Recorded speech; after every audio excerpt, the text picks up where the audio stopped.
Welcome to the Higher Ed Athletics Podcast. Today I'm joined by Scott Garrett, Athletic Director at Cleveland State University. Scott, thanks for being on the Higher Ed Athletics Podcast. Travis, thanks so much for having me. I'm really excited about this. Yeah, I'm really excited that you joined the podcast, and clearly things are going well at Cleveland State. Looking into a little bit more of what you've been doing, even through the pandemic, and learning some more of your background. I wanted to kind of just start about your background. Ask, can you just share a bit about the stops you've had in your career up to this point that's really led you to the opportunity at Cleveland State? Yeah, absolutely. So, undergrad in marketing and business administration at Illinois State University from 98 to '02. Spent some time there and got involved in a number of different things, athletics related, mostly through student government work. I went on from there to Indiana University and did my master's in athletics administration, sport management there. Just a quick stop, was only there for a little over a year. One academic year plus a summer session. And then my first opportunity in college athletics was with University of Illinois at Chicago, also in the Horizon League, a fellow Horizon League member to us here at Cleveland State. I spent 5 years there in marketing and ticket sales, moved on to Wichita State University in their athletics department, mostly in ticketing still, but it was assistant athletics director role, and got the opportunity to do some administrative work and some strategic planning, and then took a surprise pivot to Kansas State. wasn't prepared to change spots that quickly. It had only been a little over a year and a half at Wichita State, but opportunity came up down the road in Manhattan, and I ended up being there at K-State for the most part under John Curry, the athletic director there, who eventually left for Tennessee and then Wake Forest. But a couple years under Gene Taylor as well when he took over for John. Spent almost 10 full years at Kansas State before having the opportunity in April of 2019 to get the athletic director role here at Cleveland State. And so we're approaching the 2-year mark here in Cleveland. Yeah, so I got to stop at the IU part because a lot of people that listen to my podcast, they do know I've talked about I'm in the higher ed doctoral program there. But I also actually back in 2015 did the same master's degree that you had done, athletic administration at IU, and I was curious. I did mine in a year too because I was about to have my first child. I was like, I just want to get this done, so I did the year plus summer thing. I'm curious what led you to IU to do that. If you were, you were at Illinois State, not very far away from IU, but what kind of led you to that program? Yeah, that's a great question. I really enjoyed my time at IU, and hope to be able to make it back there someday. It's a really a fantastic place. And when I was an undergrad at Illinois State University, I was advised by some mentors that, hey, you really should, while you can, go get your master's degree if you're really serious about being an athletics director. That's going to be something that sets you apart or gets you in the pool. It'll be really a prerequisite for getting those cabinet type roles at a university. And so if you've got the opportunity to go do it, you should, instead of trying to catch up and do it later. And so I took that advice to heart.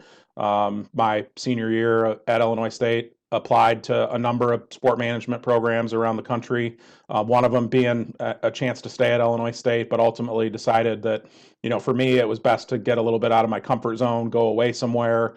IU's sport management program was really well respected, and thought it was really a neat opportunity. The real question was, I didn't know how I was going to pay for it, Travis. So I went home and told my folks, hey, I'm going to go to grad school. I'm going to Indiana. I think it's going to cost about 30 grand or whatever it was at the time. And they said, good luck. And so I was kind of on my own. My wife and I, Christy, my wife now, we had just gotten engaged at that time, and she was getting ready to get into the teaching field. And so, I walked into Dr. Fielding's office. I think he's still there, and walked into Dr. Fielding's office and said, look, I'm here. I don't know how I'm going to pay for this, but I'm really excited about going through the program. And he set me up with a graduate assistantship and taught a couple activity classes and sport management undergrad class, and helped me fund it, and waived a few of the prerequisites I think that helped me out get through that in just a little over a year. But awesome time, great program. Met a lot of great friends in that program over the year or so that I was there. Yeah, I really learned a lot and enjoyed my time there. I was actually working in athletics full time in Indiana State at the time, so I was taking Highway 46, the winding road, all the way to Bloomington, and those were some bad snow drives that I still had to get there. So it'd be funny. I'd go work for 3 hours, middle of the day around lunch. I'd have class, so I'd drive to IU and then back to Indiana State for the afternoon and evening. So I have good memories of that for sure. Probably spent more time in a car than I did in the classroom, but so that's really cool because it's with no direct athletic ties there. It's good to see you chose that program. So that's awesome to hear. Yeah, of course. It's a fond memory, and I always enjoy getting back to Bloomington and seeing folks there that are still there, working there in athletics or in the PE department. Yeah, once people get there, they don't often leave, and that's one thing I noticed about Bloomington in my time there working. I want to talk about your first, your first time athletic director. So I want to kind of touch on that experience because I think a lot of people that listen to this are probably in that rank where they're almost to that point to jump for an AD job or apply for one or be interviewed. Has becoming an athletic director been everything that you actually thought or hoped it would be like? Maybe during a pandemic that makes it a little harder to analyze, but I'm wondering if it's what you thought it would be, and just kind of what your thoughts are on that. Yeah, it's a really good question. Certainly, the last 10 months or so with COVID is nothing like anything anyone has been prepared for when they take a role like this, and a lot of it has just been kind of trying to get through day by day. How do we make decisions in terms of suspending sports or getting sports started, and what do we need to do from a testing program perspective to keep everybody safe, and when are we ready kind of institutionally to support competition and get our student athletes back to doing what they love to do. And that has been a wild ride the last 10 or 11 months. I would say before that, the first 10 months I was here pre-COVID, was really about what you would expect as a first time AD. Certainly, there are surprises that are maybe specific, things that come up that are specific to that institution or to your department or personnel in your department that you wouldn't necessarily know going in.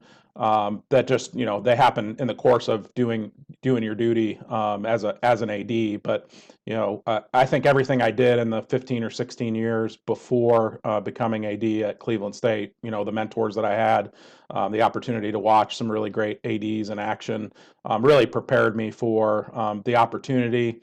And then, anything that was a surprise was more Cleveland State specific as you work through, what every day kind of looks like as you're trying to, position your department for the best possible success.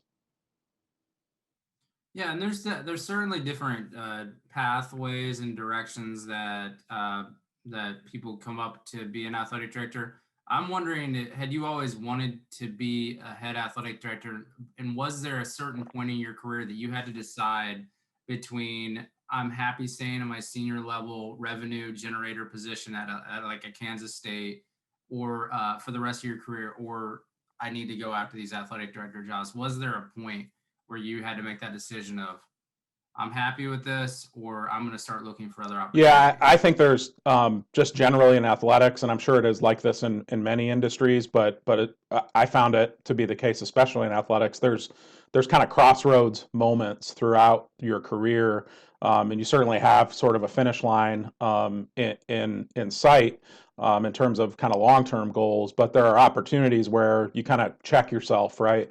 Of do I have what it takes to get there? In terms of talent or willingness to do it or desire, and then there are different things that occur throughout the course of your career that might pivot you in a different direction. That could be having family, it could be financial reasons, it could be maybe you don't get promoted as fast as you thought you might, and you're ready to kind of pivot out. And then getting an AD job is hard, right? And so that process, some of my colleagues are lucky that they might get an opportunity the first or second time they interview, and they seamlessly transition right into that role. And for others, it's more of a process, and you might feel like you're ready, and then it takes a while. It takes 3, 4, 5 years beyond when you really feel like you're ready to really compete and win one of these opportunities, and find a place that you really fit is really the key. And so you have to persevere through all that. For me, I always felt like it was sort of my destiny to do this, to serve student athletes and to try to deliver them an experience that they're looking for through higher education, whether it's academics or on their respective fields of play, competing for championships. And I knew pretty early on, around freshman or sophomore year of undergrad, that I wanted to be an athletic director, and committed to it, and just kind of rode that roller coaster to get here. Yeah, and you almost have to be willing to kind of put yourself out there to go different places. Like for example, you coming from Kansas, you're at a school in Illinois, and now you're in Cleveland, Ohio. I think a lot of people probably are not surprised by that anymore, that you had to be willing to move around because you have to find a fit, an institutional fit, which isn't probably always easy to do, because it's hard to know what a school needs. You could probably try and analyze it about, they need, more attendance, they need creative revenue coming out of COVID, or before COVID even. I think that's something that sticks out to me, is just how do you know what an institution needs, whether you're relying on your own individual work, looking into it, or if you're relying on a search firm that's being used. I think it's getting easier now with COVID, that people are probably have a pretty good idea what they need help with after COVID with these next round of Yeah, I hires. mean, there's obviously commonalities across the spectrum of athletic departments and universities in terms of what the needs are. And so I think, every position that you might have your eyes on and that you evaluate, you're going to know what some of those surface level issues are. But until you really get into the heat of a search and get that background from either the search partner or the leadership at that specific institution, who can really sort of unveil, here are some things that we want you to be focused on, and then they test your background on whether you're the right fit to be able to handle some of those things. And so that certainly was the case here at Cleveland State. Was familiar with the brand, having been in the Horizon League previously, and had a lot of respect for Cleveland State and the Vikings. But until I was able to get on campus and sit across the table from President Sands and talk through, what is it that you're looking for? What do you envision Cleveland State athletics to be in the next 5 or 10 years? And what about my background do you feel applies to these issues, and how do I help get there? And it's through that conversation that you find where the fit lies. For me, I probably underestimated that throughout my career, of how important that piece was, right? I studied different athletic directors and knew kind of, hey, you're really gonna have to move 3 or 4 times. You're gonna have to really check in with yourself every 2 or 3 years and evaluate, does the scope of your duties, um, is it positioning you to have that type of success down the road in your career?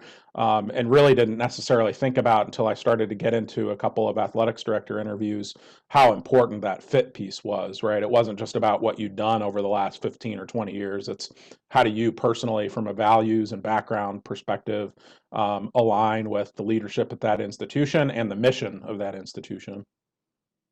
Yeah, and I was going to ask about confidence of an athletic director. Once you're used to really, most people are used to like one area, either external or internal, something like that. Um, and you can pick up administrative duties in sports oversight, things like that. How does an athletic director, to build even more confidence, knowing that what your skills maybe aren't as high, so who you need to rely on? Are you picking up? Are you reaching out along your career to people that work in other areas of athletics to want to learn from them, so that you're a dangerous in a little bit of everything, but still kind of have your specialty focus? Or is it just about who you hire, and analyze who's in that role whenever you become the athletic director? Because I think knowing your weaknesses, or what aren't as strong as your skill set, is important too, right? Absolutely. I think it's a little bit of both of that, Travis. I think, from a advice perspective to kind of aspiring ADs, I would recommend, first look within your own department, right? Who is kind of your social circle in your own department? If you're a ticket person like I was, are you just hanging out with the ticket people or the marketing people, or have you broadened just your relationship building with other employees and other staff in your department? Get to know what makes them tick, what bothers them every day. And if you build those relationships, at some point you'll, one, have exposure, but two, be able to help other people in the department solve issues. The second thing is you just raise your hand, right? I mean, there's always opportunities to get involved in other things, no matter where you're at. And I really took that to heart early on in my career. It probably, to a degree that bothered folks, right? That, I probably asked too much of, like, hey, what else can I help with? What else can I help with? And it was like, well, do your job. And that part's important too. I mean, you got to be really, really good and over deliver on your core responsibilities before you start raising your hand. But leadership loves volunteers. Leadership loves people that help make a difference and help improve the organization. And if you've got skills that you can lean on to help do that also help you in your career, then you're going to be highly valuable there and highly valuable down the road. And then finally, regardless of what you do in those first two buckets coming up, there are going to be things that you're not necessarily skilled at. And so then you do have to hire through the lens of, how do I build a team that helps, that helps really overcome any weaknesses that I have, or blind spots that I might have, in terms of previous experience, or something that I'm just not, I haven't had a chance to be wholly exposed to. But you have to have an awareness, right? So you got to have those conversations throughout your career, get some exposure, be able to, from a leadership standpoint, articulate what you're doing in some of those spaces. That doesn't mean you're necessarily the practitioner day to day, and you hire the best people you can to handle those areas. It kind of leads me into something I was going to ask you about strategy, because you hit the ground running when you got to Cleveland State. I think I'll ask about your coaching hire philosophy soon, because I know you've hired a handful of coaches in that first year and a half. But how did you evaluate the entire department once you started, and what did you kind of realize that CSU needed as you put together a strategy? Because you hired a deputy athletic director. I think I heard on another podcast, I believe, shortly after that, after you were hired. I'm guessing that was part of the strategy. Maybe it's something you just talked about something else that they would bring with another skill set. Can you kind of walk me through that strategy of both evaluating the institution when you got there, and then also your immediate personnel needs? Yeah, I knew, at least when I was named to the position, I knew that there were several vacancies already in the department. So I inherited. I had I had the opportunity, through inherited vacancies to really start to shape it early on, and that was beneficial to delivering on the plan. I came in with a full 100-day transition plan, things that I wanted to do in the first 30 days, 60 days, 100 days. I shared that with the president, with President Sands, when I interviewed for the position, kind of what the next 100 days would look like, so that the university was prepared for some of the things that that I would want and need, and be able to be successful in the position, and the activities that I'd be doing on and around campus, in order to build relationships and assess what the long-term strategy would be for the department. The most important one of those was sitting down individually with each one of our employees, and so we've got about 65 staff and coaches in our athletics department. And over the course of the first 60 days, I was able to sit down with each and every person, and I had them do a kind of a SWOT analysis style questionnaire, during the transition period. So I'd come here for the press conference. We disseminated the questionnaire, had every staff member fill it out. What are we good at? Where do you think what are some of our weaknesses? What does CSU look like long term to you in your area, and how can we help get there? Or how can your area help get us there? So reviewing those, and then digging in on some of the responses of those with the individual staff members really helped formulate, sort of the framework for a strategic plan. and also led me down a path of here's kind of what we need in terms of here are the type of people we're going to have to hire early on to be able to set us up for success. So those were people like Tyler Jones, who's our deputy athletics director for external, and then a few months later we hired Kelsey Gorey Harkey, who became our deputy athletics director for student athlete experience and handles all of our internal areas. And those were really two key critical hires. And then how you structure the department around those two deputy athletics directors' skills and experiences, and how do you manage communication flow and meeting rhythm and those things were all things that we evaluated early on to set us up for success. So once you kind of did all that and the pandemic was not that far behind your tenure beginning there, can you kind of talk us through leading an athletic department through COVID while you're still relatively new? Because I'm curious if you already knew who and what to delegate to, because you talked about hiring personnel and it's important to structure the department. But did you know by then, here's who I know would be good at delegate at this to delegate to. Here's who's going to be responsible for this. And do you think your staff understood your leadership style by that point to kind of know those expectations that you had of them by that point? Yeah, I think it was 10 months in. We had gotten all the way to the finish line on our strategic plan, and we're ready to release it. And then, like literally within a few days of COVID striking and us pausing the department, and so that was really the first critical decision of like, I don't know if this is the right time for us to, to be putting this out there. We've got a crisis on our hands, and we don't know what the next, 3, 6, 9 months really are going to look like. So let's pause on strategic plan and let's triage this, these COVID issues and figure out what we're going to do. I do think by that point the staff had certainly learned communication style, leadership expectations, but a crisis tests those things. So there were definitely roles that were not necessarily 100% defined, and people jumping in and us pulling people in to help be collaborative and make decisions on next steps that maybe we wouldn't in a normal environment. And so it was kind of up to me to figure out how to pivot and pull those people in and figure out how do we use the structure of our organization. But there were lots of things that occurred throughout that we weren't necessarily prepared for, right? Pausing sports, kind of holding out all summer, trying to decide when to bring student athletes back and when to get our teams back into activity, propping up a testing program with our partners on campus. We furloughed, the university went through a budget mitigation process, and we identified $600,000 in year-over-year operational savings that we implemented. We participated in university-wide furloughs over the summer, and so you had some people who were available and some people who weren't during those months while you were trying to plan for what the return to campus would look like. And so I think we've navigated all that as successfully as possible with a lot of help, really from university leadership. And then people, all across our athletics department jumping in and doing things that they might not necessarily be asked to do in a normal environment.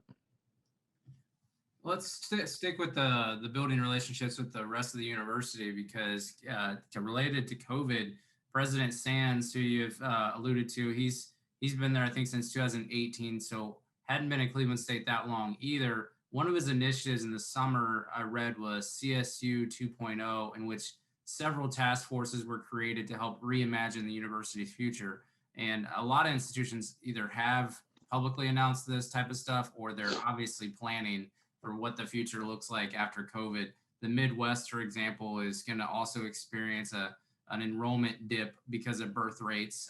So that was established before the pandemic. So a lot of strategic plans are out there. With athletics being a component of that campus-wide, I'll call it a brainstorming initiative, did you get the sense the rest of the university coming out of that or during it had a better chance to maybe see and understand how athletics at your institution operates? Because I think some people in higher education think that every athletic program is run like a big time sporting entertainment venue.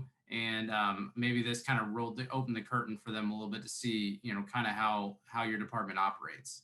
Yeah, there's no question. And CSU 2.0 has helped create conversations that help us continue to do that. We were doing that pre-pandemic, and I do think that's there is a disconnect about kind of what athletics does and what it means, both on paper from a financial perspective, but also the lens that it's kind of viewed through, and what it can do from a university branding perspective. And so I did a lot of work in those first 10 months at doing just that, already. And that helped us, I think, be staged to have a successful task force experience, or a study, as our part in CSU 2.0. I visited with every dean multiple times, from the time I got here through pre-pandemic, built relationships with the rest of the senior leadership team, the president's cabinet, so to speak.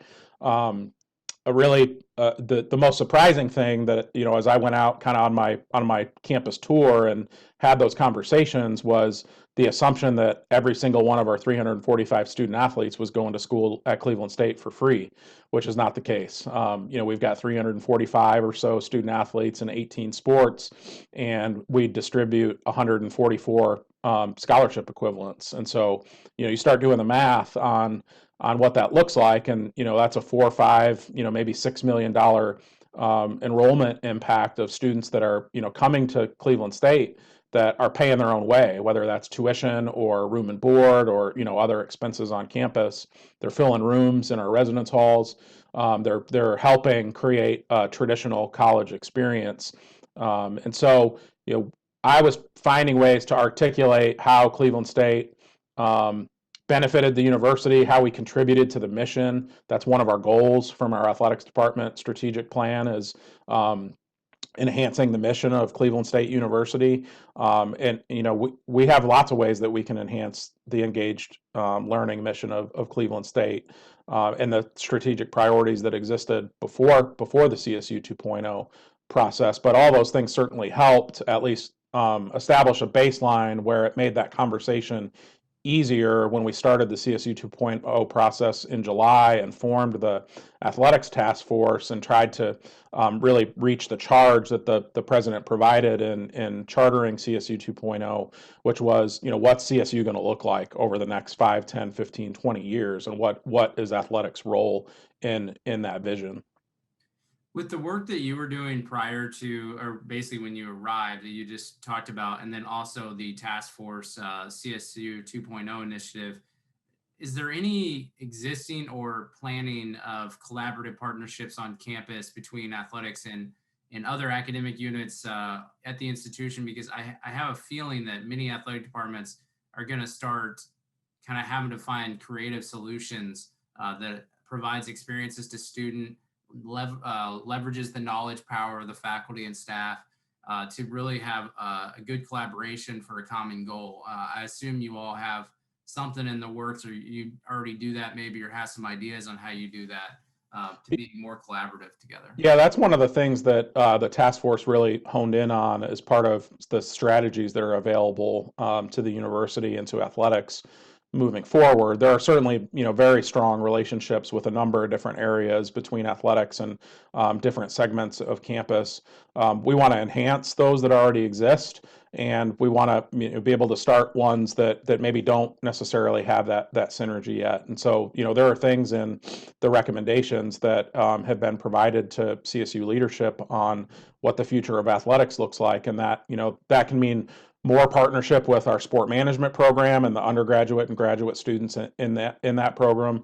Launching esports from a varsity competitive esports perspective, and athletics, can and probably should play a role in that. The synergies between rec sports and intramurals, our arena and how we utilize the Wolstein Center, all of those things are things that the task force really talked about. That these are ways that not only can you figure out ways that they help the bottom line, but it also helps athletics have a more integral place in the higher education landscape at Cleveland State, and be able to continue to build and enhance those relationships and provide that window into athletics that that we'd like to exist. This one just came up based on me thinking of what you just said. Do you have any a sense on, could you see club sports and basically not any non-varsity sport? Could you see that eventually? You talked about the synergy. Could you see that playing a bigger role in athletic departments at certain levels of Division One in the future, just based on maybe some restructuring or some things that just make sense for what you all do on a campus? Yeah, I don't know. It's probably at least specific to CSU. It's too early for for me to have a real strong opinion. I do think there's examples out there across the country where club sports or intramural sports has been managed by under the purview of the athletics department. I don't know if that's right for us here or not, but certainly the relationship needs to be strong, right? You've got, especially at institutions like ours, non-Power Five institutions, you're talking about a lot of shared facility space, where you're splitting time and trying to manage that. It's a great group of students who have interest in athletics that, while they may not be able to compete from a varsity athletics perspective, really are one of the first kind of core groups that we're trying to attract to support our varsity athletic programs. And so that relationship needs to be really strong in general, in terms of the mechanics of, does it make sense for it to be managed under the umbrella of varsity athletics? I think that's a different answer for every institution. I'm not sure it's necessarily a trend that emerges kind of long term across higher ed. Yeah, it's one of those things that I used to work in Division Two at a couple of different institutions, and so I'm wondering. There's some Division Twos, and obviously Division Three. It's pretty common for it to fall under that, or the athletic director to also be over recreation or something. So I am curious if that ever starts to kind of come to the surface after COVID, if there's any restructuring of athletic departments. That's something, and then esports is another thing I'm really focusing on. Just kind of watching and reading a couple of books on esports and what the future could be, and how that plays in college athletics, because I mean we're starting to see athletic departments dip their toe in the water on esports, and the institution, especially if you're an informatics institution, for example, you're going to be able to attract students that not only want to play but can also get that hands-on experience behind the scenes too. Yeah, and we're bullish on esports as an institution. I do think there's a path for esports to be really viable here at Cleveland State, for a lot of different reasons. But despite what some people might think of whether they're sports or not, I do think that athletic departments have the capacity to manage a scene like that, and you've seen that start to become a successful trend. There's schools, Northeastern, Oakland. There's a couple other institutions out there that are doing that well, and that athletics is either driving that or is a major player in making sure that that's successful. I think here at Cleveland State, it certainly would take a lot of different entities coming together to make sure it would work here, especially if you're going to use it as an enrollment driver. But certainly feel optimistic that athletics has a role to play in that regard moving forward. I want to kind of touch on your coaching hire philosophy. In your tenure at CSU, you've already hired, I believe, 6 head coaches. What would you say your philosophy and process is in hiring a coach? And does an athletic director need to adjust their philosophy and approach based on the institution they're currently at? Because I'm not sure if buyouts, bonuses, search firms are even used or involved at whether it be your institution or just institution types, like maybe at many that we see whenever we talk about coaching hires. Yeah, I mean, first it would not be common for us to use a search partner on most of our searches. Certainly visible searches, men's basketball for sure, maybe women's basketball, and then depending on the institution, if you've got another really highly visible sport that's like that, some places it's hockey, some places it'd be FCS football, those sorts of things. But in general, we wouldn't use a search partner. We wouldn't have the resources to use a search partner for all of our coaching hires. I think every institution is different, right? I mean, you've got a budget that you can spend on coaching and personnel salaries, which narrows your pool of the available coaches that would make sense for you to try to recruit to your institution. And then then you have to think about, where are they at on their career trajectory, right? What type of experience level do you want? Do you want somebody who's been an assistant coach for a long time and is looking for their first opportunity and is on the way up in their career, or somebody that's just looking for, maybe they've had the experience and they're just looking for sort of a scenery change or just a different, approach at that point in their career. I think every position is probably different. It depends on the needs of that sport program, and what are they going through at that time, right? What led to the previous coach's departure? Did they, move on for a better opportunity? Did the university and that coach have to part ways for some reason? Are there issues in that program that are specific to that you're going to go out and look for specific values or specific experience that a prospective coach might have dealing with those issues? And so, I think generally, if you look across our hires, in the 6 head coaches that we hired here in my tenure so far, I mean, they probably trend that they were assistant coaches and this is their first head coaching opportunity. But I don't know that I wouldn't say that characterize it that we went out looking for that necessarily. We let the search and the prospect pool and what we needed in that specific program and the values of the finalists and what, we felt like was the best alignment dictate who ended up with those positions rather than sort of they need to fit this set of characteristics going in. I imagine it's probably hard to have a balance of, and obviously you have a team and everything to think about whenever evaluating head coach performance too, because you have to weigh so many different factors. Are they graduating? Is the culture of the team good? Versus, okay, well they're not winning right now. If it becomes a pattern, you haven't been at CSU long enough to really probably evaluate your new hires, but what kind of things does an athletic director at that type of level of an institution need to think about so that you're not constantly churning out new hires, but you want to win. And so how does an athletic director, your philosophy, not necessarily that you've had to do it yet, but how do you evaluate and balance all those factors? Because it's probably got to go down to institutional mission too, I imagine. Yeah, I mean, there's no question that the institution's mission, and how does that coach, how does their experience and values align with the institutional mission and what we're trying to accomplish? Culture and values is first always, and then what does academics look like in terms of the success of student athletes away from their sport?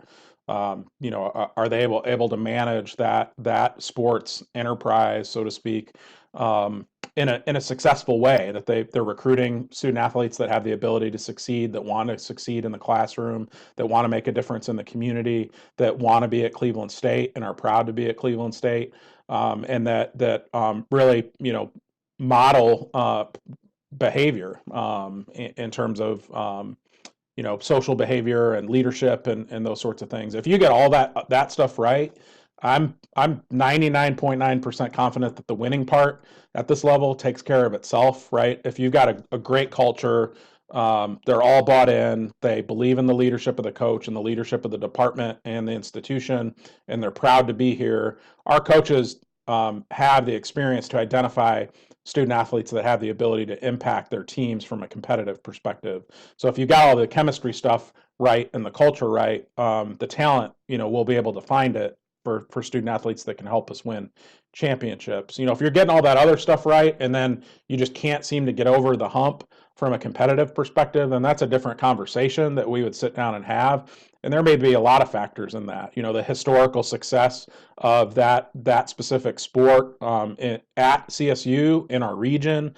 Who are the type of student athletes that we're recruiting? What's the talent of your staff, and how are you delegating recruiting duties and coaching duties? And those are to be honest, those are conversations we haven't really had to get into here at Cleveland State so far in the first 2 years, because our programs are, I think, really holding their own from a competitive perspective. They're all really on the rise, and the chemistry and culture issues are really what we're evaluating, and I think our coaches are really doing an outstanding job in that regard.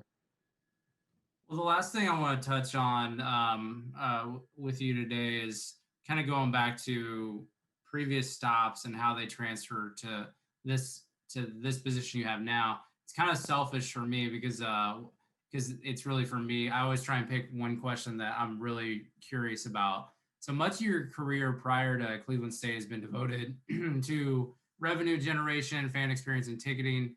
I imagine CSU needed those things as well.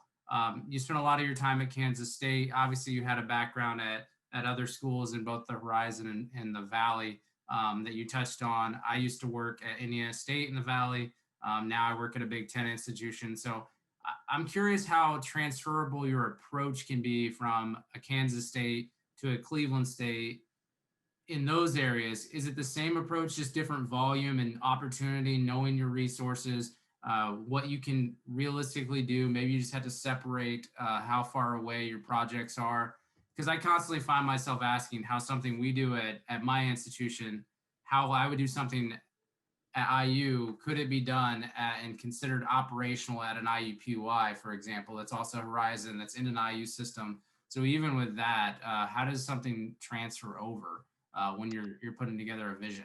Yeah, I think the strategies that I learned at UIC and Wichita State helped me make a tremendous impact at K State. And there are things that we did at K State that I certainly carried forward here to Cleveland State. The commas and the decimal points are just in different places at all of those institutions, but the strategies that you deploy are the same.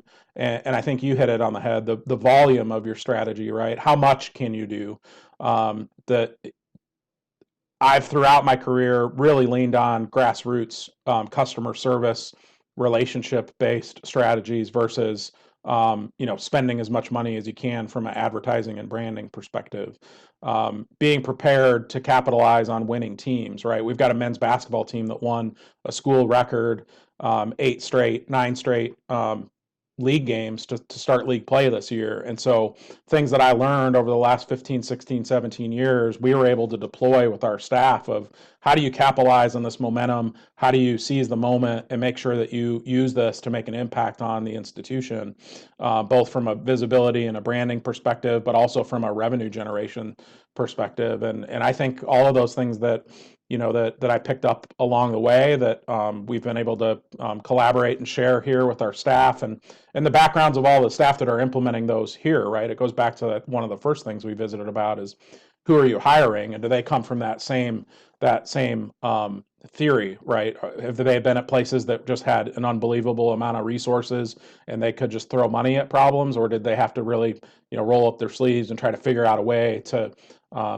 accomplish the mission? And I generally tend to lean towards people who've kind of been in the trenches like that, because I think they'll ultimately be more successful at a place where you don't necessarily have a plethora of resources to throw after problems. And I know search firms are probably, since they're not being used in these types of institutions, probably for these positions. I'm sure it's got to be a focal point of someone applying for an athletic director job at a school, maybe a non-football Division I school or an FCS school, coming from a Power Five institution or FBS. I imagine they need to be mindful of what they're actually going to be able to do at that institution and understand what the job is, instead of just saying, I want to be an athletic director. You really probably going into that interview because it's most likely going to be with a president or a senior level administrator at the university. You're going to have to understand what the expectations and what the options and resources are, right?